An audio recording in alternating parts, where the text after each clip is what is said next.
Start करें determinants का revision. सबसे पहले डिटर्मिनेंट है क्या? डिटर्मिनेंट एक किसी भी स्क्वायर मैट्रिक्स का क्वांटिफिकेशन है। अपने पास एक स्क्वायर मैट्रिक्स है, लेट्स से अपने पास कोई भी स्क्वायर मैट्रिक्स है 2 3 4 8 ऐसा करके कोई। अब इस ए मैट्रिक्स का मुझे न्यूमेरिकल वैल्यू निकालना है, एक ऐसा नंबर जो इसको रिप्रेजेंट कर रहा है, that is the determinant value of this matrix. किसी भी मैट्रिक्स का डिटर्मिनेंट वैल्यू, मैट्रिक्स के लिए जो हम यूज करते हैं इनक्लोजर, वो कुछ स्क्वायर ब्रैकेट की तरह, और जो डिटर्मिनेंट्स का है बिल्कुल मेंबर्स वही रहेंगे, बस जो बाहर उसको ढकने वाला डब्बा है वो मॉडुलस की तरह बन जाता है। ठीक है, this is determinant value of this matrix A. तो इसका वैल्यू जैसे 2 क्रॉस 2 का इसका वैल्यू क्या बन जाएगा, अपने को सबको याद है 2 इंटू 8 माइनस 3 इंटू 4। ठीक है, वेरी सिंपल। ये तो ऑर्डर 2 की बात हो गई। ऐसे अगर ऑर्डर 3 करना हो, अच्छा ऑर्डर 1 हो तो ऑर्डर 1 जैसे मैट्रिक्स ये लिखती मैंने -2 करके ना, इसका डिटर्मिनेंट वैल्यू क्या हो जाएगा? ये मॉड ऑफ -2 नहीं है, ये सिंपल -2 है। -2 का डिटर्मिनेंट वैल्यू इज -2। ठीक है, अच्छा अगर ऑर्डर 3 कर दिया जाए, सबको आता है ऑर्डर 3 निकालना भी। ऑर्डर 3 का डिटर्मिनेंट वैल्यू मैं क्वेश्चन से आपसे पूछ लेता हूँ। जैसे क्वेश्चन नंबर 2 है, आप अरिहंत वाली जो है पीडीएफ एक बार ओपन कर लें, उसमें जो क्वेश्चन नंबर 2 है उसको सॉल्व कर लेंगे अभी के अभी। क्वेश्चन नंबर 2, एक डिटर्मिनेंट वैल्यू निकालना है किसका, 1 2 4 -1 3 0 4 1 0, इसका डिटर्मिनेंट वैल्यू निकालना है। जल्दी से डिटर्मिनेंट वैल्यू निकालो इसका, क्या बन जाएगा determinant value? 1 into 3 into 0 -1 into 0 that is 0, -2 into -1 into 0 4 into 0 and 4 into -1 -12। So the answer becomes -52. Check करो, ये option is the correct answer, -52।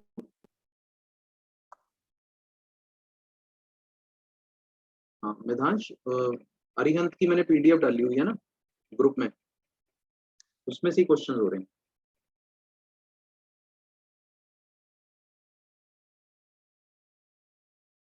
ठीक है, अच्छा यहाँ से डिटर्मिनेंट वैल्यू निकालने का सिर्फ एक तरीका नहीं, डिटर्मिनेंट वैल्यू निकालने के बहुत सारे तरीके हैं। जैसे अगर मैं 3 क्रॉस 3 का डिटर्मिनेंट अगर निकाल रहा हूँ, लेट से मेरे पास यहाँ पे A1 A2 A3 है, B1 B2 B3 है, C1 C2 C3 है। अब इसका डिटर्मिनेंट वैल्यू अगर आपको याद हो तो मैं तीनों रोज, रो 1 के हिसाब से भी निकाल सकता हूँ, रो 2 के हिसाब से भी निकाल सकता हूँ, रो 3 के हिसाब से भी निकाल सकता हूँ। सिमिलरली कॉलम 1 के हिसाब से भी निकाल सकता हूँ, कॉलम 2 के हिसाब से भी निकाल सकता हूँ, और कॉलम 3 के हिसाब से भी निकाल सकता हूँ। ज्यादातर हम करते क्या, A1 into its cofactor which is capital A1, A2 into its cofactor plus A3 into its cofactor, यही लिखते हैं। अब कोफैक्टर का जल्दी से जानते हैं मीनिंग क्या था कोफैक्टर का, थोड़ा सा पुराना याद करते हैं, मैं एक बार सारा का सारा समझा दूंगा। कोई डिटर्मिनेंट में हमारे प्रॉपर्टी ऑफ डिटर्मिनेंट तो है नहीं, तो वो इसी में ही खेलेंगे, कुछ ना कुछ इसी में चलता रहेगा, कोफैक्टर माइनर डिटर्मिनेंट वैल्यू। ठीक है, डिटर्मिनेंट वैल्यू ऑफ एडजॉइंट है, इन सब में ही बातें चलती जाएंगी। तो जो अब समझाने लगा हूँ ज्यादातर बच्चों को याद भी हो सकता है याद हो, और जिसको नहीं है वो जल्दी से सुन लेंगे। डिटर्मिनेंट वैल्यू जैसे कि मैंने आपको बताया कि बहुत सारे तरीकों से निकाल सकते हैं। सबसे पहले उसके लिए हम कोफैक्टर और माइनर को याद कर लें, वापस से याद करेंगे कोफैक्टर और माइनर को। ठीक है, कोफैक्टर एंड माइनर। सबसे पहले हर एक एलिमेंट का अपना अपना माइनर होता है, सबसे पहले हर एक एलिमेंट का अपना अपना माइनर होता है। जैसे माइनर ऑफ A1, ठीक है, ये जो A1 है इसको मैं बोल दूंगा, इसके माइनर को बोलते हैं M11, पोजीशन पे डिपेंड करता है, लोकेशन क्या, फर्स्ट रो फर्स्ट कॉलम। ऐसे अगर मैं माइनर ऑफ B1 बोलूंगा that will be M21, second row first column, minor of second row first column. ऐसे अगर मैं माइनर ऑफ C2 बोलूं that is minor of third row second column. ठीक है, सबसे पहले माइनर समझ लेते हैं, फिर कोफैक्टर तो बहुत इजी है। अब माइनर का मतलब है क्या, माइनर का मतलब ये है कि आपने उस रो और कॉलम को डिलीट कर दिया। जैसे कैंडी क्रश खेलते थे हम, कैंडी क्रश में वो रो और कॉलम अगर डिलीट हो गया तो बाकी क्या बचा। जैसे अगर A1 को डिलीट कर दिया तो बाकी क्या बचा उसको लिख लो, बाकी बचा अपने पास B2 B3 C2 C3 ये बचा। अब इसका डिटर्मिनेंट वैल्यू निकाल लो क्या आ गया, that is B2 C3 minus C2 B3, खत्म। ये मेरा माइनर हो गया, ठीक है। माइनर क्या होता है, आप किसी भी एलिमेंट का माइनर निकाल रहे हो, उस एलिमेंट की रो और कॉलम को डिलीट कर दो, जो बाकी एलिमेंट्स बच गए हैं उसका डिटर्मिनेंट वैल्यू निकाल लो। जैसे B1 का अगर मैं माइनर निकालूं तो B1 वाली रो और कॉलम दोनों डिलीट करके मेरे पास क्या बच जाएगा यहाँ पे, A2 A3 C2 C3, इसका डिटर्मिनेंट वैल्यू लिख लो। ऐसे ही C2 का माइनर क्या हो जाएगा, C2 का रो और कॉलम डिलीट किया तो बचा A1 A3 B1 B3, सो A1 A3 B1 B3। कोई डाउट इसमें? तो किसी का भी आप इजीली माइनर निकाल सकते हो, किसी भी एलिमेंट का माइनर, ठीक है। अब नेक्स्ट बात आती है कोफैक्टर। माइनर को हमेशा हम इससे डिनोट करते हैं MIJ, ठीक है, MIJ से डिनोट करते हैं माइनर को हमेशा, ठीक। तो ये हो गई माइनर की बात। अब जल्दी से कोफैक्टर के बारे में भी जान लेते हैं कि व्हाट इज कोफैक्टर। जिसको माइनर निकालना आ गया उसको कोफैक्टर निकालना आ गया। कोफैक्टर ऑफ A1, अगर मैं पहले का कोफैक्टर हूं, इस एलिमेंट का कोफैक्टर हूं, इसको डिनोट करते हैं कैपिटल A11 से, इससे डिनोट करते हैं कैपिटल A11 से। ऐसे मान लो अगर मैं कोफैक्टर ऑफ C2 लूं, C2 इज हियर, तो it will be denoted by capital A third row second column, ठीक है। अब ये कोफैक्टर होता क्या है, कोफैक्टर या तो माइनर ही होगा या उस माइनर का नेगेटिव होगा। याद रखेंगे जिसको माइनर निकालना गया उसका कोफैक्टर तो हो ही गया। कोफैक्टर का क्या होगा, या तो माइनर होगा या माइनर का नेगेटिव होगा, ठीक है। आपको करना है कैसे पता लगेगा माइनर है कि माइनर का नेगेटिव है, मतलब M है या माइनस M है, ये कैसे समझ में आएगा। आपको करना है कि उसकी पोजीशन चेक करनी है। जैसे ये A11 है, ये पोजीशन है 1 1, ये जो पोजीशन है 1 1, इन दोनों को ऐड करो, रो और कॉलम वाली पोजीशन को ऐड करो। 1 + 1 मन में ऐड कर लो, 1 + 1 1 + 1 इवन नंबर बन रहा है, -1 का पावर 1 + 1, ठीक है, -1 का पावर 1 + 1 क्या बन गया, M बन गया। तो जो इसका माइनर है वही इसका कोफैक्टर है, जो इसका माइनर है वही इसका कोफैक्टर है। सिमिलरली अगर मैं C2 की बात करूं, C2 का कोफैक्टर जो है A32, हो सकता है ये माइनर के इक्वल हो या हो सकता है माइनर का नेगेटिव हो। करेंगे क्या, साथ में मल्टीप्लाई कर देंगे, -1 का पावर, उसकी पोजीशन क्या है 32 पोजीशन है, 3 + 2 कर दो तो क्या बन गया, -M32। क्लियर। तो मतलब जो C2 एलिमेंट है जो थर्ड रो सेकंड कॉलम में है, उसका जो कोफैक्टर है वो माइनर के इक्वल नहीं है बट माइनर के नेगेटिव है, माइनर का नेगेटिव है। क्लियर है ये सबको, किसी को डाउट इसमें? तो माइनर एंड कोफैक्टर से बिल्कुल एकदम सारे के सारे कंफर्टेबल हैं। तो जैसे माइनर और कोफैक्टर से सब कंफर्टेबल हो गए, बेसिकली अपने को यहाँ पे कोफैक्टर इंपॉर्टेंट है, यहाँ पे कोफैक्टर के साथ सब लोग कंफर्टेबल हो गए। तो यहाँ पे मैं आपको वापस से लेकर आ रहा हूँ, जैसे कि मैंने बोला था, आप डिटर्मिनेंट वैल्यू सिर्फ फर्स्ट रो के अकॉर्डिंग नहीं, आप किसी भी रो या किसी भी कॉलम के अकॉर्डिंग निकाल सकते हो। करना क्या आपको, आपको कोई भी एक रो पकड़ लेनी, जैसे मैंने फर्स्ट रो, ज्यादातर बाय डिफॉल्ट हम क्या करते हैं, फर्स्ट जो रो है उसको पकड़ लेते हैं, उसके एलिमेंट्स को, उसके एलिमेंट को मल्टीप्लाई करना है उसी एलिमेंट के कोफैक्टर के साथ। जैसे A1 into capital A11, A2 into capital A12, A3 into capital A13, ठीक है। मतलब A1 into its cofactor plus A2 into its cofactor plus A3 into its cofactor, determinant value आ जाएगा अपना। सिमिलरली अगर कोई चाह रहा है कि थर्ड रो के अकॉर्डिंग सर अपने को खोलना है, तो that will B C1 into its cofactor plus C2 into its cofactor plus C3 into its cofactor. Same answer मिलेगा जो ग्रीन से आंसर मिला, मतलब जो ऊपर वाले फर्स्ट रो से जो आंसर मिलेगा वही थर्ड रो वाले से आंसर मिलेगा। सिमिलरली आप कोई कॉलम भी उठा सकते हो, जैसे मैं थर्ड कॉलम उठा लेता हूँ, A3 B3 C3, बट शर्त यही है कि जो एलिमेंट उठाया उसके कॉरेस्पॉन्डिंग कोफैक्टर के साथ आपको मल्टीप्लाई करना है। इसका कोफैक्टर कौन सा होगा, A13, दूसरे वाले का B3 का क्या होगा, A23, फिर A23। सेम आपको क्या मिलने वाला है, हमारा डिटर्मिनेंट वैल्यू, जिसको ज्यादातर हम डेल्टा से डिनोट करेंगे। क्लियर है ये वाली बात? ये बहुत इंपॉर्टेंट प्रॉपर्टी है, डायरेक्ट क्वेश्चन इसका ऑब्जेक्टिव क्रिएट हो सकता है यहाँ पे, ठीक। अब इसी से एक और प्रॉपर्टी भी बनती है जो मतलब उम्मीद है ज्यादातर बच्चों को याद भी हो, कि मान लो अगर आपने एलिमेंट्स जो लिए हैं वो फर्स्ट रो के ले लिए, एलिमेंट्स फर्स्ट रो के ले लिए, बट जो कोफैक्टर्स हैं वो थर्ड रो के ले लिए आपने। किसी को याद है क्या बनता है फिर?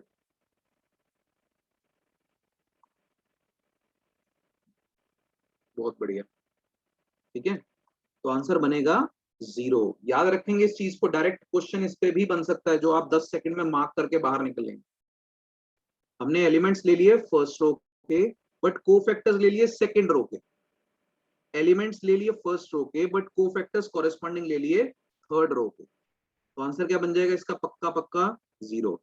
मान लो एलिमेंट्स ले लिए फर्स्ट कॉलम के, बट कोफैक्टर्स ले लिए सेकंड कॉलम के, आंसर क्या बन जाएगा? 0। ठीक है, क्लियर है वाली बात? आपने अगर एक रो के एलिमेंट्स लिए और कोफैक्टर्स किसी और रो के ले लिए तो आंसर क्या बनेगा? 0। हाँ, तब 0 की गारंटी नहीं है कि अगर आपने पहली रो के एलिमेंट ले लिए और पहले कॉलम के कोफैक्टर्स ले लिए, तब कोई गारंटी नहीं भाई हमारी। 0 आए ना आए अपने की कोई गारंटी नहीं है, वो प्रॉपर्टी नहीं है। प्रॉपर्टी यही है कि आपने जिस रो के एलिमेंट लिए हैं, अगर आप किसी और रो के एलिमेंट्स, किसी और रो के कॉरेस्पॉन्डिंग कोफैक्टर्स के साथ उसको मल्टीप्लाई करवा दो तो पक्का आंसर 0 बनने वाला है। क्लियर है वाली बात? किसी को डाउट इसमें? चलो, हमें डिटर्मिनेंट वैल्यू निकालना भी आता है, ऑर्डर 1 का, ऑर्डर 2 का, ऑर्डर 3 का। हमें माइनस भी निकालने आते हैं, कोफैक्टर्स भी निकालने आते हैं, और डिटर्मिनेंट 6 तरीके से निकालना आता है ऑर्डर 3 का। अब नेक्स्ट जो इंपॉर्टेंट बात आती है वो आती है एडजॉइंट ऑफ ए। ये मैट्रिक्स में ही आता है वैसा topic, adjoint of A, but determinants इसके बिना अधूरा है अगर अपने को एडजॉइंट ऑफ ए नहीं आता तो।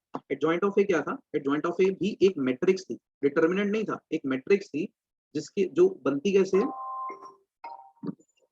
वो मैट्रिक्स बनती कैसे है, हम करते क्या है यहाँ पे, हम हर एक एलिमेंट का अपना अपना कोफैक्टर निकलवा देते हैं। जैसे A11, A12, A13, A21, A22, A23, A31, A32, A33, और ये जो मैट्रिक्स बनाते हैं इसका ट्रांसपोज कर देते हैं। ट्रांसपोज करना मतलब रो कॉलम बन गए, कॉलम जो है वो रो बन गए। A11, A12, A13, A21, A22, A23, A31, A32, A3।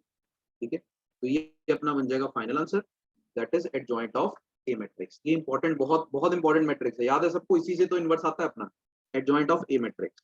ठीक है, क्लियर है सबको?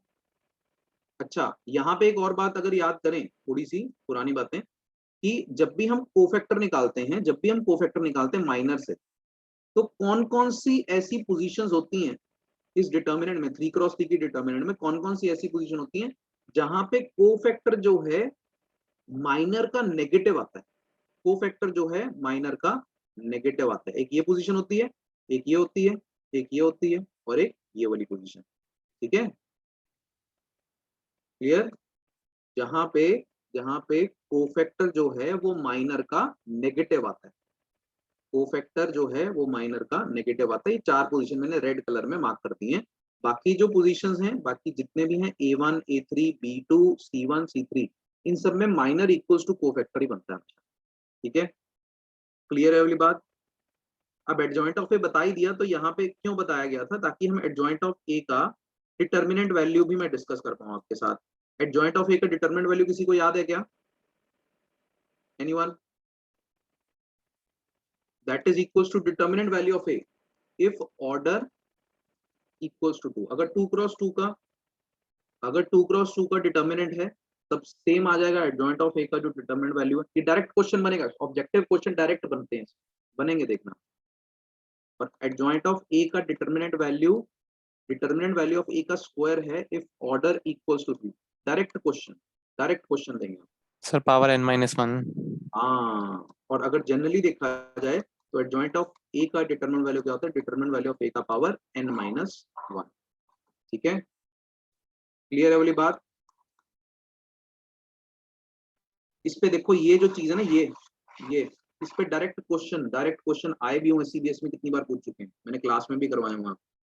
ठीक है, और बहुत घुमा फिरा के पूछते हैं।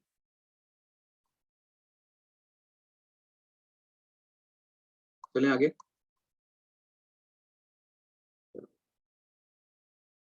नेक्स्ट जो है ए इनवर्स, ऑब्वियसली ये भी मैट्रिक्स का पार्ट है, बट जब तक इसका डिटर्मिनेंट वैल्यू देखें, डायरेक्ट क्वेश्चन इसका भी बनता है डिटर्मिनेंट वैल्यू को। अब ए इनवर्स होता है जल्दी से, ए इनवर्स जो है that is adjoint A upon determinant value. Adjoint A upon determinant. Adjoint A हमने निकालना सीख लिया, डिटरमिनेंट वैल्यू ऑफ ए भी निकालना सीख लिया, तो दोनों का जो डिवीजन है, एडजॉइंट ए एक मैट्रिक्स है, यहाँ पे एडजॉइंट एक मैट्रिक्स बनेगी, अगर मैं उसको उसकी डिटरमिनेंट वैल्यू, किसकी डिटरमिनेंट वैल्यू, ए की डिटरमिनेंट वैल्यू से डिवाइड करवा दूं, तो जो मैट्रिक्स नया बनेगा that will be the A inverse matrix, ठीक है, which is only possible if A is non singular matrix. Singular non singular बहुत वर्ड यूज कर रहे हैं वो क्वेश्चंस में। A is a non singular matrix, A non singular matrix मतलब determinant value of A is non zero. Singular का मतलब, singular मतलब determinant value of A equals to zero. Direct question फिर से, ठीक है, क्लियर। तो जो जो बताता जा रहा हूँ उस पर डायरेक्ट क्वेश्चन फ्रेम होंगे। और यहाँ पे ए इनवर्स का अगर डिटरमिनेंट वैल्यू आपको निकालना आ गया, दैट इज 1/a का डिटरमिनेंट वैल्यू, ठीक है, क्लियर। किसी को डाउट यहाँ पे?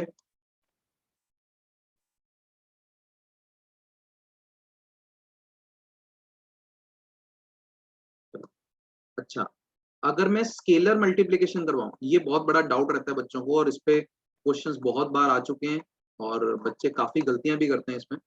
स्केलर मल्टीप्लिकेशन मैट्रिक्स का अलग होता है, डिटरमिनेंट का अलग होता है,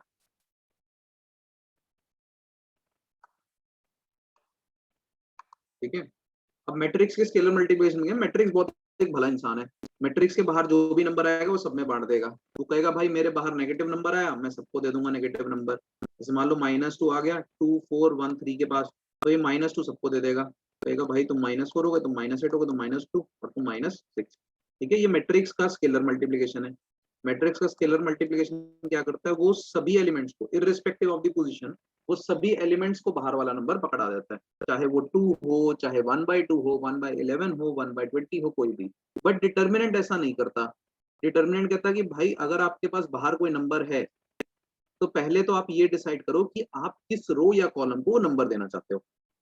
आप पहली रो को नंबर देना चाहते हो, पहले कॉलम को, या सेकंड रो या सेकंड कॉलम को, आप बताओ अपनी कन्वीनियंस के हिसाब से कि आप किसको नंबर देना चाहते हो। जैसे ये -2 जो है, ये -2 किसको दिया जाए, जैसे मान लो कि सेकंड कॉलम को दे दें, तो this will B -8, this will B -6। ऐसा नहीं है कि फर्स्ट कॉलम को एट द सेम टाइम -2 मिल जाएगा, ऐसा नहीं होगा। एक कॉलम को या एक रो को ही वो बाहर वाला नंबर मिलेगा, ठीक है। ये बात समझ में आ गई क्या, याद आ गई ये सारी बातें? बट अब इसका उल्टा सोचा जाए, अगर इसका उल्टा सोचा जाए, उल्टा अपने पास एक मैट्रिक्स रखा हुआ है 2 4 8 -4 -10 20 12 24 22, ठीक है। और बिल्कुल यही अपने पास डिटर्मिनेंट भी रखा हुआ है 2 4 8 -4 -10 20 12 24 22। अब अपने को सबको मतलब ऐसा मन में होता है कि यार जो मैट्रिक्स रखा हुआ है यार, ये सारे के सारे इवन नंबर है, हम दो बाहर खींच लेते हैं, ठीक है। अब जो मैट्रिक्स ने किया था वही वापस आएगा। देखो जो लाइफ में करते हो, जो आप किसी के साथ करोगे आपको वही मिलने वाला है, पक्की बात है। तो जो पिछली स्लाइड में हमने मैट्रिक्स के साथ क्या किया, मैट्रिक्स ने क्या किया, जो बाहर नंबर था वो अंदर सबको मिला। अब जो अंदर सबके पास एक कॉमन नंबर है दैट इज 2, वो बाहर निकल के कॉमन आ जाएगा। जैसे ये 2 मैंने बाहर निकाल लिया, तो अंदर जो है सभी के सभी डिप्राइव हो गए 2 से, मतलब सभी के सभी गंजे हो गए, मतलब 1 2 4 -2 -5 10 6 12 11। ये जो 2 है सबने दिया, ठीक है। अगर लंगर लगा सबको मिला, तो जब बांट रहे हैं तो सभी के सभी 2 दे रहे हैं और कॉमन एक 2 बाहर आ रहा है। बात समझ रहे हो कि नहीं समझ रहे? बट जो डिटर्मिनेंट है, डिटर्मिनेंट कहता है यार आपने क्या किया था पिछली स्लाइड में, कि आपने एक नंबर जो था वो आपने एक पर्टिकुलर रो या कॉलम को दिया। अब जब हम कॉमन भी निकालेंगे तो एक रो या कॉलम ही कॉमन निकालेगा। जैसे मैं ऐसे इमेजिन कर लेता हूँ कि फर्स्ट रो से मुझे 2 मिला, फर्स्ट रो से 2 मिला, तो फर्स्ट रो क्या हो गया 1 2 4। सेकेंड रो से भी मेरे को 2 मिला, तो इधर क्या हो गया -2 -5 10। थर्ड रो से भी मुझे 2 मिला, 2 बाहर निकाल लिया और बचा 6 12 11। बात समझ में आई क्या? ठीक। मैट्रिक्स में एक ही नंबर कॉमन बाहर निकलता है, और डिटर्मिनेंट में it depends on the number of rose and number of columns. अगर नंबर ऑफ रोज 3 है तो वो 3 पावर का बाहर निकलेगा, मतलब 2 इंटू 2 इंटू 2 ईच फ्रॉम रो, रो 1 रो 2 रो 3, ठीक है। तो बाहर क्या आ गया एक्चुअली 8। अंदर वही बन गया जो उधर मैट्रिक्स की साइड पे भी बना। ठीक है, तो ऐसा एक प्रॉपर्टी लिख दिया जाता है और मैंने लिखवाया भी था कि अगर आप k से मल्टीप्लाई करा रहे हो किसी मैट्रिक्स को तो वो सबको मिल गया, बट उसी का अगर आप डिटरमिनेंट वैल्यू देखो तो जो k है वो बाहर निकलेगा। k क्योंकि कॉमन है सभी एलिमेंट्स के साथ, तो k कितनी बार बाहर निकलेगा, n टाइम्स बाहर निकल जाएगा, वेयर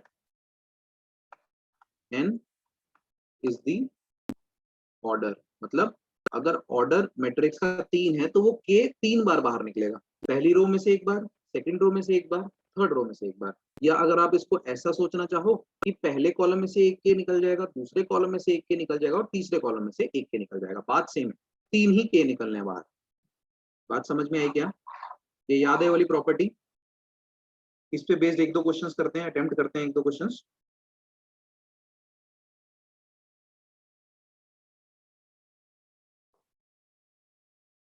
जैसे आप question number 16 and question number 17 देखो, question number 16 and question number 17, अगर आप इन दोनों क्वेश्चंस की तरफ ध्यान दो, question number 16 and question number 17,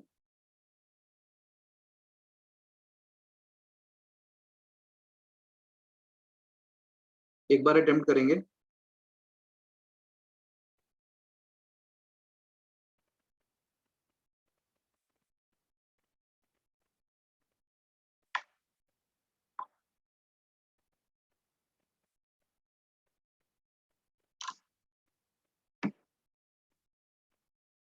question number 16, question number 17,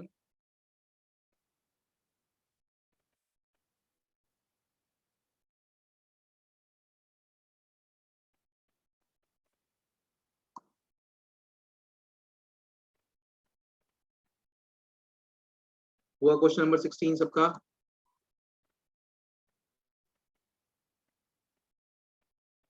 three ए का डिटर्मिनेंट वैल्यू, ए का ऑर्डर कितना है 3, तो ये 3 कितनी बार बाहर आएगा, फर्स्ट रो में से, सेकंड रो में से, थर्ड रो में से।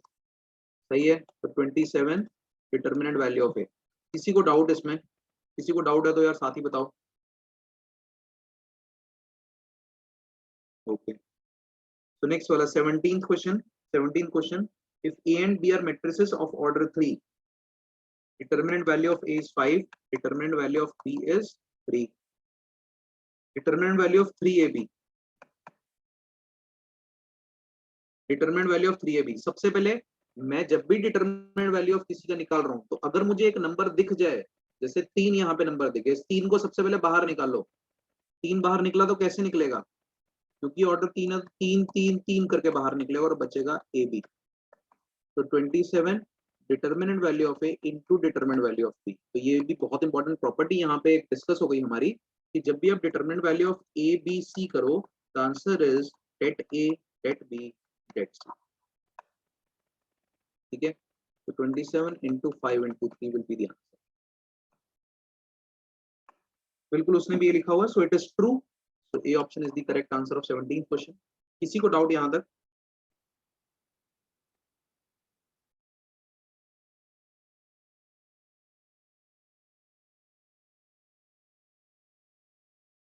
एक बार हाईलाइट करके मैं आपको बताता हूँ, determinant value of A is determinant value of A into determinant value of B, जो कि एक बहुत ही सीधा साधा सवाल है।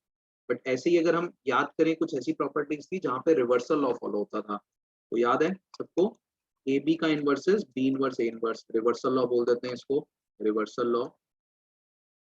और कहाँ पे रिवर्सल लॉ फॉलो हो रहा था, किसी को याद है? Adjoint of A B is adjoint B into adjoint of A.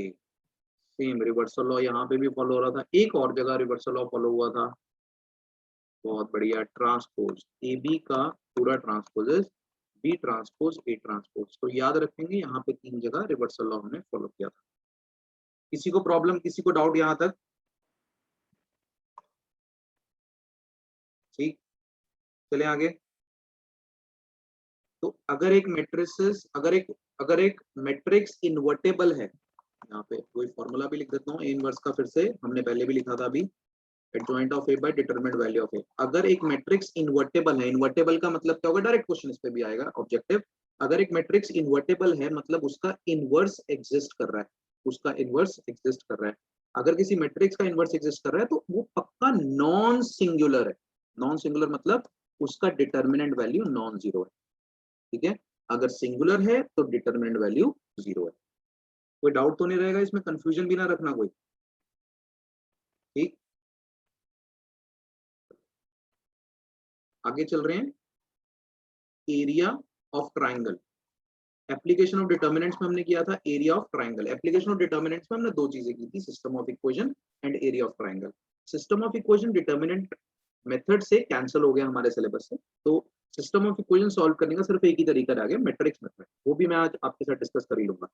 तो सबसे पहले एरिया ऑफ ट्राइंगल, इस पे कैसे टाइप के क्वेश्चन बनते थे, अभी हम सारे के सारे टाइप के सवाल करेंगे। एरिया ऑफ ट्राइंगल निकालते कैसे, एरिया ऑफ ट्राइंगल जो उसने हमें दिया है सिलेबस में, वो एरिया ऑफ ट्राइंगल वो वाला दिया है जब अपने को 3 पॉइंट्स गिवन, 3 कोऑर्डिनेट्स गिवन, तीनों के तीनों वर्टिसेस दिए हैं। यहाँ पे एरिया क्या बन जाएगा, area is half times x1 y1 1 x2 y2 1 x3 y3, simple. और जो भी आंसर आएगा उसका फर्दर आप मॉडुलस कर देना, ठीक है। This is the area of triangle. इसको ओपन करके इजीली सॉल्व कर लोगे, 10th में भी किया था ये, 11th में भी स्ट्रेट लाइंस में किया था, 12th में भी आ गया, ठीक है। यहाँ पे एक इंपॉर्टेंट चीज क्या रहेगी कि अगर तीनों पॉइंट्स एक ही लाइन में ए बी सी कोलिनियर, तो area will be equals to 0। अगर तीनों पॉइंट्स कोलिनियर हैं तो एरिया जो है, एरिया ऑफ ट्राइंगल जो है वो 0 बन जाएगा। तो ये जो डिटर्मिनेंट है बेसिकली इसका आंसर 0 आ जाएगा, ठीक है। डन।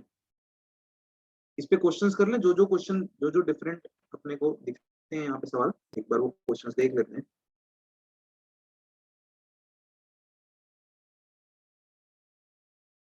जैसे आप क्वेश्चन नंबर 19 एक बार अटेम्प्ट करेंगे, क्वेश्चन नंबर 19, क्वेश्चन नंबर 20 थोड़ा सा अच्छा क्वेश्चन है,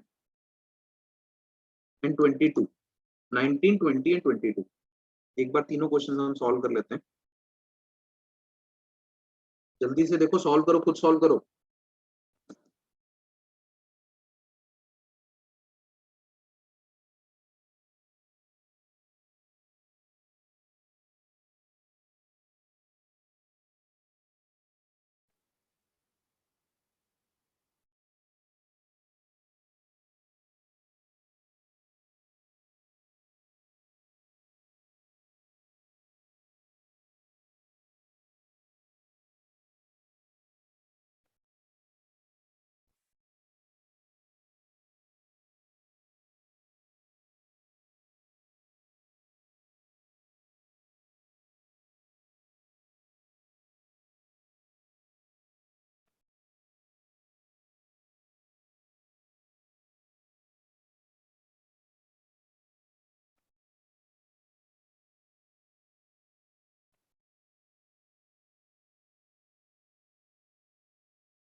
हो गया सबका 19? किसी को डाउट 19 में क्या दिया हुआ है? इसमें 3 पॉइंट्स दे रखे हैं, 2 एंड -3, लैम्डा एंड -1, 0 एंड 4, और तीसरा कॉलम हमेशा 1 1 1 बना देते, दिस इक्वल्स टू 0। तो आ गया अपने पास लैम्डा का वैल्यू, इसमें 10/7 विल बी द आंसर। किसी को डाउट 19 क्वेश्चन में? नाउ द 20th क्वेश्चन, उन्होंने कहा 3 पॉइंट्स आर कोलिनियर, ये तीनों पॉइंट्स कोलिनियर। इस टाइप का क्वेश्चन आ सकता है क्योंकि प्रॉपर्टी नहीं है ना कोई भी अपने को सिलेबस में, तो इस टाइप का क्वेश्चन इंडायरेक्टली वो पूछ लेंगे। a1 b1 1, a2 b2 1, a1 plus a2 b1 plus b2 and 1, ठीक है। और वो पूछ रहे हैं देन, अब ये चारों जो हैं, पहले जो 3 ऑप्शन है वो तो बहुत ही एकदम सिमिलर से लग रहे हैं, तो इसमें गलती होने का स्कोप थोड़ा ज्यादा है व्हाइल मार्किंग द आंसर। तो यहाँ पे आप प्रॉपर्टी भी लगा सकते हो, सिंपली ओपन भी कर सकते हो, देखो आपकी मर्जी है। आप प्रॉपर्टी भी लगा सकते हो, सिंपली ओपन भी कर सकते हो। जैसे मैं यहाँ पे, मेरे दिमाग में भी है कि यार अगर मैं ऐसा कर दूं कि रो 3 इंप्लाइज रो 3 माइनस रो 2 माइनस रो 1, तो उससे क्या होगा, ये दोनों एलिमेंट 0 हो जाएंगे और ये -1 हो जाएगा, बाकी एवरीथिंग रिमेन्स द सेम, ठीक है। अब आप इसको रो 3 के अकॉर्डिंग ओपन कर लो। अगर रो 3 के अकॉर्डिंग ओपन करोगे, the answer of the determinant will be this element into its cofactor, which is a1 b1 a2 b2, and this is equals to 0, क्योंकि कोलिनियर था, राइट। तो जल्दी से अपना आंसर क्या आ गया, a1 b2 minus B1 A2 equals to 0। अब देखो साथ के साथ ऑप्शन मैच कर गया कि नहीं, A1 B2 equals to A2 B1, B option is the correct answer. ठीक है, तो यहाँ पे थोड़ा टाइम से हो गया प्रॉपर्टी लगा के, उसको क्या पता हम प्रॉपर्टी लगा रहे हैं कि नहीं लगा रहे। और हम प्रॉपर्टी कैसे तब लगाते थे, बोझ समझ के, यार अपने को उधर शो करना है तो प्रॉपर्टी लगा के शो करना पड़ेगा। अब हम प्रॉपर्टी लगा रहे हैं अपनी कन्वीनियंस के लिए, ठीक है, कि इतना बड़ा ओपन करने से अच्छा है प्रॉपर्टी एक प्रॉपर्टी लगा के इसको बहुत छोटा कर लिया जाए और उसके बाद ओपन कर लिया जाए। ठीक है, किसी को डाउट यहाँ पे 20th क्वेश्चन में?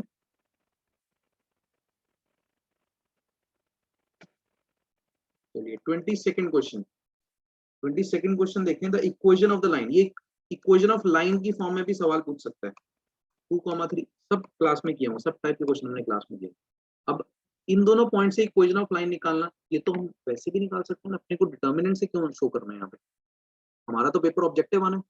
ठीक है, तो इससे हम डायरेक्टली निकालते हैं ना, y minus y1 equals to slope into x minus x1, खत्म। तो y माइनस 3 इक्वल स्लोप कितनी आ गई, 3 minus 2 upon 2 minus minus 1, x minus. देख लो, ऑप्शन मैच करवा लो।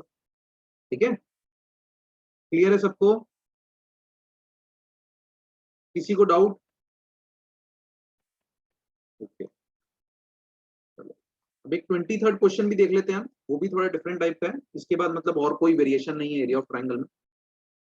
क्वेश्चन नंबर 23rd एक बार देख लो या आप रीड कर लो, एक बार अपनी लाइन बना लो।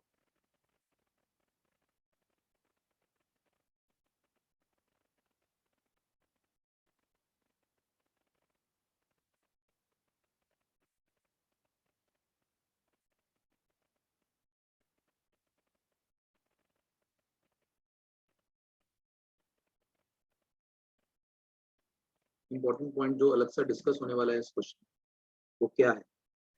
उसने कहा area of triangle ABD is 3 square unit. ABD उसने दे दिया 1 3 1 0 0 1 A 0 1। एरिया तो ये था ना, हाफ इनटू दिस का mod, this is given as 3, right. तो जो डिटर्मिनेंट है इसका आंसर प्लस माइनस 6 होगा। किसको ये बात समझ में आ गई? 1 3 1 0 0 1 A 0 1। डिटर्मिनेंट का आंसर जो है मॉडुलस हटा दिया गया, तो उसका आंसर +6 या -6 हो सकता है। तो यहाँ पे अपने पास बेटा बनेंगे दो केस, एक बार +6 वाला और एक बार -6 वाला। Determinant value equals to 6, determinant value equals to -6। Clear? तो जो डिटर्मिनेंट वैल्यू इक्वल्स टू 6 है, अब आपको क्या लगता है किस रो या कॉलम के अबाउट खोला जाए जिसमें मिनिमम एनर्जी लगे हमारी? सेकंड रो के हिसाब से खोल दें? हाँ ठीक है, सेकंड रो के हिसाब से खोलेंगे तो 0 into something 0, 0 into something 0, we are left with 1, 1 into its cofactor. अब इसका कोफैक्टर जो इसकी पोजीशन ऐसी है कि it is negative of the minor, तो एक माइनस बाहर निकाल लिया और बचा 1 3 A 0 इक्वल्स टू 6। अगेन उसी के हिसाब से खोलो तो minus of this is 1 3 A 0 equals to -6। ठीक है, क्लियर है? यहाँ पे 1 -3 के 1 into 0, तो ये बन गया -3 के इक्वल्स टू -6, तो k इक्वल्स टू 2 इधर से आया और इधर से आ जाएगा k इक्वल्स टू -2, खत्म। तो k का वैल्यू क्या आ जाएगा, +-2। चेक कर लो, ऑप्शन मैच कर रहा है अपना, +-2 डी ऑप्शन। किसी को डाउट इस क्वेश्चन में या इस टाइप के क्वेश्चन में या किसी भी टाइप के क्वेश्चन में जो हमने एरिया से रिलेटेड अभी भी किए?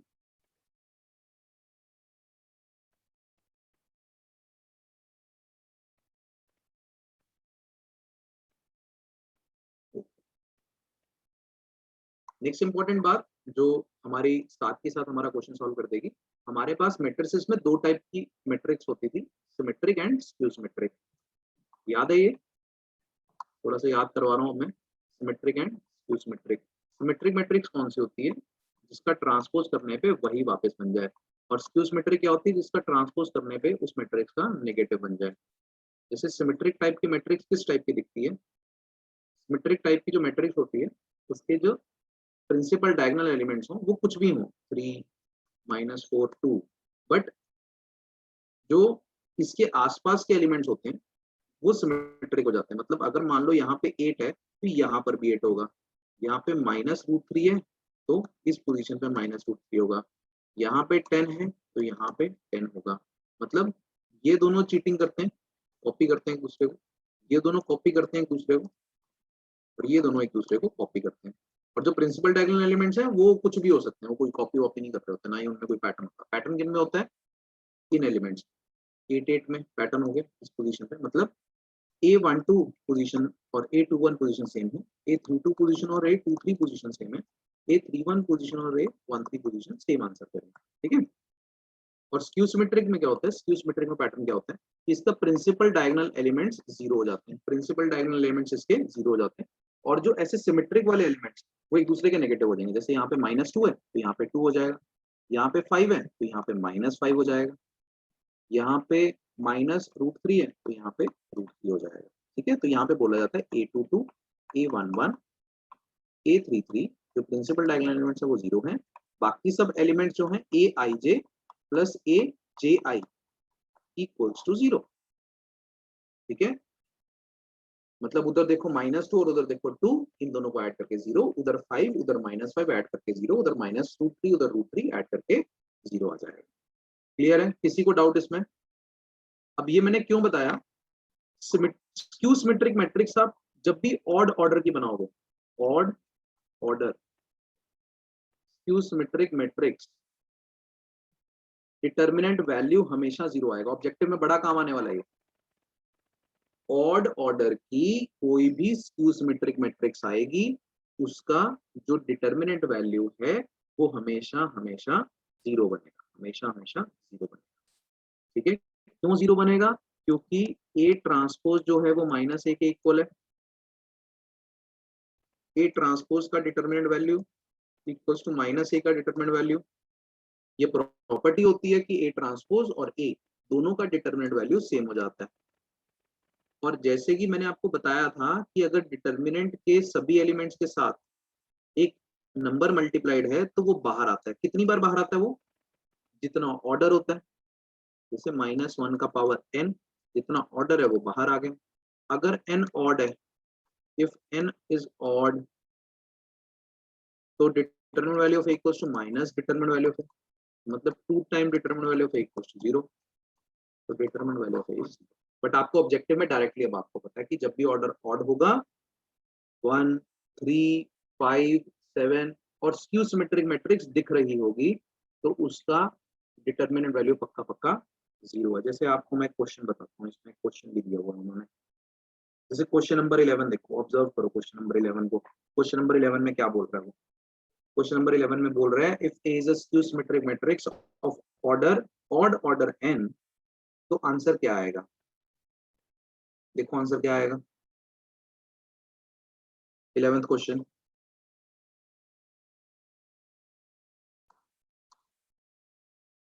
आ गया सबका? डायरेक्ट आंसर 0 आ जाएगा। Determinant value of A is 0 क्योंकि skew symmetric matrix of odd order है। ठीक है। इसी के साथ एक बार 12th क्वेश्चन भी अटेम्प्ट कर लो। 12th question last year CBSE का सवाल है। 12th क्वेश्चन अटेम्प्ट कर लो एक बार। 12th थोड़ा डिफरेंट सवाल है, 14 थोड़ा डिफरेंट है क्योंकि थोड़ा ट्रिग्नोमिक्स हो रहा है उसमें।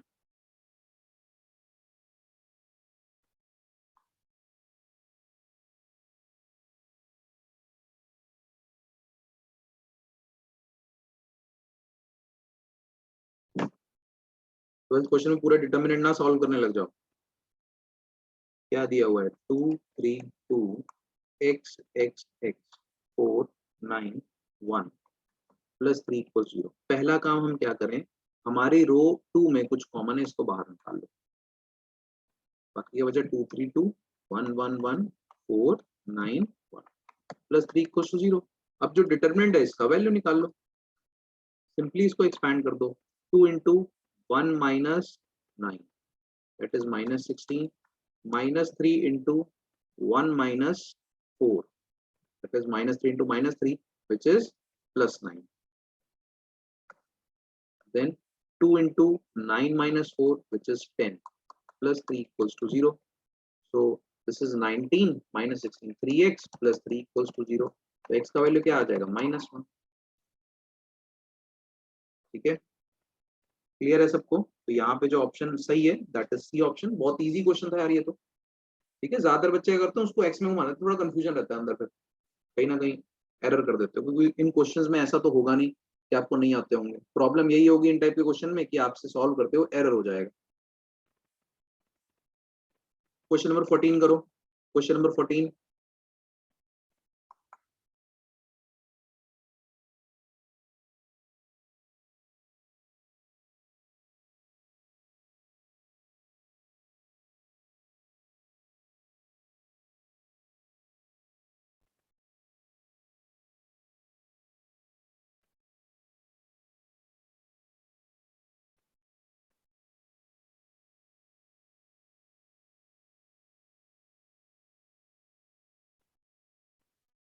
तो 14 हो जाए वो 43 45 पे आ जाएगा।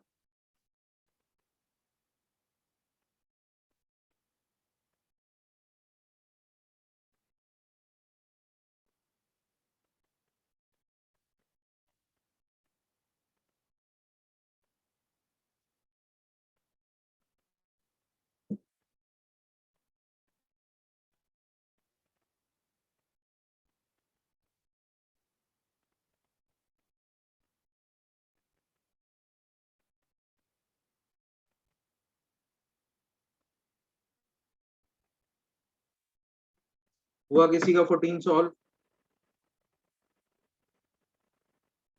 14 question, maximum value of this पूछा है 111। पहले प्रॉब्लम क्या होती थी इन क्वेश्चंस में कि यार इनमें एक्सपैंड वो सॉरी प्रॉपर्टी लगानी पड़ती थी, उसके बाद आप एक्सपैंड कर सकते थे। अब तो यार कौन ही देख रहे हैं, सिंपली अब हर बच्चा क्या करेगा यहाँ पे विदाउट वेस्टिंग टाइम वो एक्सपैंड कर देगा।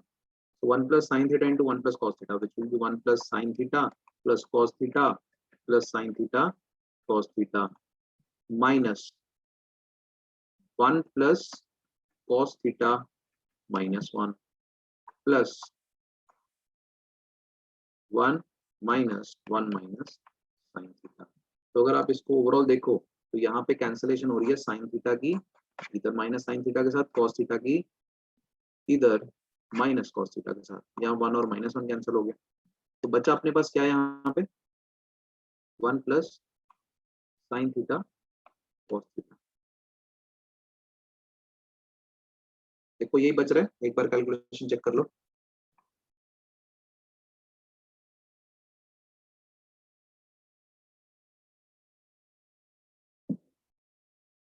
करो सभी सॉल्व।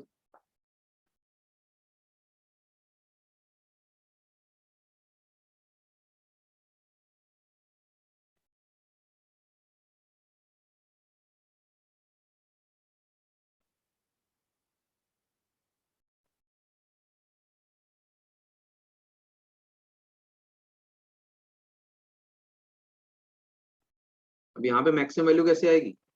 अब साइन थीटा कॉस थीटा को देखो, 2 मल्टीप्लाई 2 डिवाइड करवा दोगे, this will be sine of 2 theta by 2। अब इस साइन की मैक्सिमम वैल्यू क्या होती है? 1 होती है। मेरे को लग रहा है मैंने कहीं पे कैलकुलेशन एरर किया, एक बार चेक करना। साइन 2 थीटा आना, 2 थीटा बाय 2 आना चाहिए, मतलब साइन थीटा कॉस थीटा ही बचना चाहिए।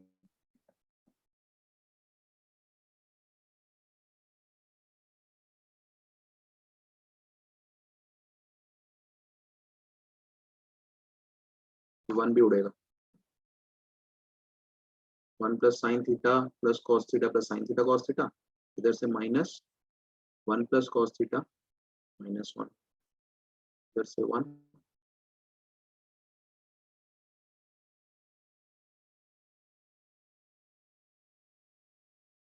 पर चेक कर लेना, इधर 1 नहीं आना चाहिए, अभी ऑप्शन मैच करेगा तो फर्स्ट ऑप्शन यहाँ पे आंसर करना। ठीक है, सिर्फ साइन थीटा कॉस थीटा आएगा यहाँ पे, एक बार चेक कर लेना। थोड़ा सा उन्होंने यहाँ पे ट्रिग्नोमेट्री मिक्स कर दिया।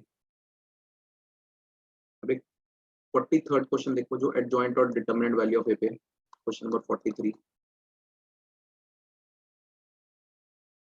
ए मैट्रिक्स दिया हुआ है और पूछा हुआ है एडजॉइंट ऑफ ए का डिटरमिनेंट वैल्यू। तो इसके लिए सबसे पहले एडजॉइंट ए निकालोगे कि डायरेक्टली ए से भी हो जाएगा ये क्वेश्चन? डायरेक्ट ए से भी हो जाएगा कि एडजॉइंट ए निकालना पड़ेगा पहले?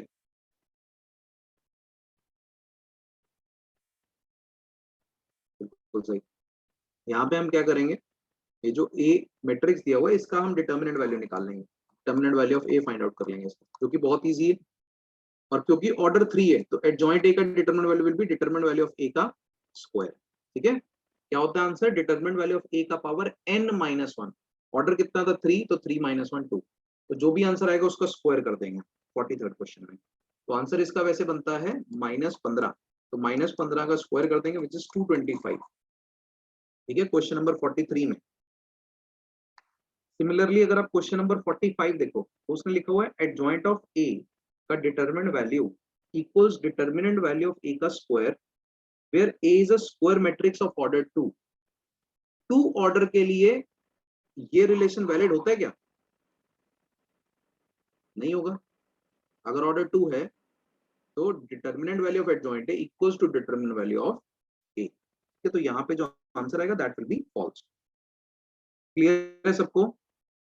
ऐसी अब 47 क्वेश्चन देखो, देखते हैं अगर आपका आंसर आ पाए तो। 47 क्वेश्चन देखो आप।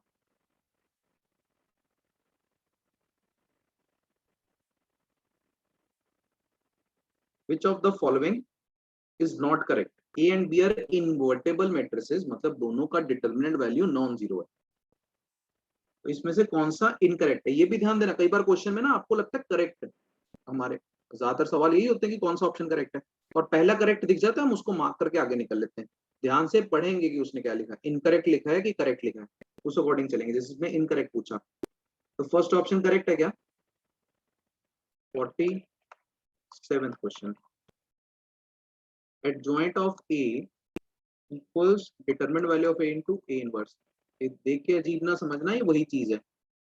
ये डिटरमिनेंट वैल्यू यहां से हटा के इधर लिख दो तो सही तो है, ये ऑप्शन तो करेक्ट है। B option, determinant value of A inverse okay is 1 by determinant value of A, ये भी सही है अगर इन्वर्टेबल मैट्रिसेस हैं तो। थर्ड वाला, ए बी का whole inverse is B inverse A inverse, ये तो है, ये सही, रिवर्सल लॉ फॉलो करता है। अब हमारी तरफ से तो यही होगा ना कि यार पहले 3 सही है तो फोर्थ वाला इनकरेक्ट होगा, बट फोर्थ वाले को भी देख लेते हैं कि ऐसी कोई प्रॉपर्टी थी अपनी, ए प्लस बी का inverse is B inverse plus A inverse. ऐसी प्रॉपर्टी कोई भी मैंने नहीं करवाई, है ही नहीं ऐसी कोई प्रॉपर्टी। ठीक है, अगर आपको ए प्लस बी का इनवर्स पूछा जाए तो सबसे पहले आपको गिवन होंगे कि ए मैट्रिक्स कौन सी है, बी मैट्रिक्स कौन सी है, दोनों को ऐड करके नया मैट्रिक्स बनेगा और उसका इनवर्स निकाल लोगे, जैसे कि हम सबका इनवर्स निकालते हैं adjoint bye it's determinant value. ठीक है, क्लियर है सबको? चलो, तो आपने करना क्या काम, क्वेश्चन 1 से क्वेश्चन 48 सिस्टम ऑफ इक्वेशंस के नहीं करवा रहा, सिस्टम ऑफ इक्वेशन क्योंकि मैट्रिक्स मेथड से, तो कल मतलब नेक्स्ट क्लास में भी कुछ होना चाहिए ना डिस्कस करने के लिए इम्पोर्टेंट, तो system of equation next class में मैं करवाऊंगा आपको। केस बेस्ड क्वेश्चंस भी ज्यादातर जो हमें आएंगे वो सारे के सारे सिस्टम ऑफ इक्वेशन, कोशिश उनकी रहेगी कि सिस्टम ऑफ इक्वेशन से रिलेटेड केस बेस्ड क्वेश्चंस दें। फिर भी आप case based question, question number 70 एक बार कर लेंगे आप,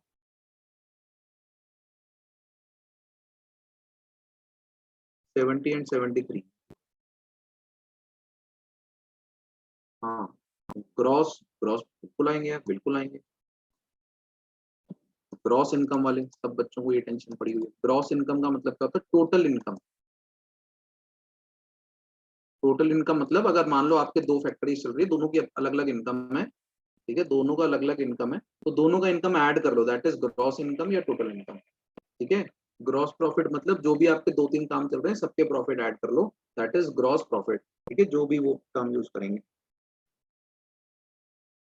ठीक, तो अगर कोई डाउट होगा इन क्वेश्चंस में कल एक बार इनको देख लेंगे और फिर फर्दर हम मैट्रिक्स कर लेंगे नेक्स्ट लेक्चर में रिवाइज, मतलब कल वाले लेक्चर में रिवाइज। टोटल रेवेन्यू, रेवेन्यू का मतलब क्या होता है? टोटल रेवेन्यू का मतलब क्या होता है? रेवेन्यू मतलब पैसा कितना आया। ठीक है, पैसा कितना आया, खर्चे मत देखो, टोटल पैसा कितना आया।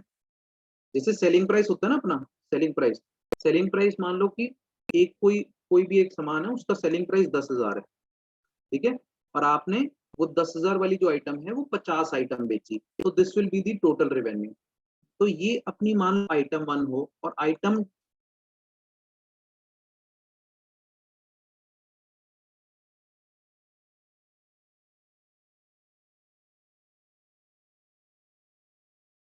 और जब भी सिस्टम ऑफ इक्वेशन वाले टोटल रेवेन्यू टोटल इनकम पे जब भी क्वेश्चन आएंगे, इनको क्वेश्चन करने का सिर्फ और सिर्फ एक तरीका है। वो तरीका क्या है कि सिंपल वे से सॉल्व करो।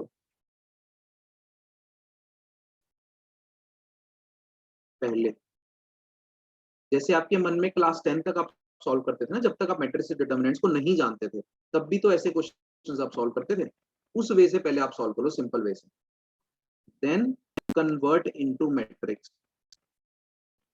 ज्यादातर बच्चे क्या करते हैं, वो प्रो बनते हैं, वो पहले मैट्रिक्स में लाना चाहते हैं, इसलिए उनसे क्वेश्चन नहीं होते ऐसे। ठीक है, तो पहले उसको सिंपल वे से कर लो, फिर उसको मैट्रिक्स में कन्वर्ट कर लो। ठीक है, जैसे मान लो सिंपल वे से करके अपने को आ गया कि यार ये 3 यूनिट्स, अपने को 3 टाइप के आइटम्स दी हुई हैं, एक पेन दिया हुआ है, एक पेंसिल दी हुई है, एक इरेजर दिया हुआ है। उससे रिलेटेड हमने पहली इक्वेशन बना ली कि टोटल आइटम्स जो हैं वो 50 हैं, x plus y plus z कर लिया, वो 50 कर ली। ठीक है, फिर वो बोलता है कि यार अगर मैं पेन 2 बेच रहा हूँ और पेंसिल जो है वो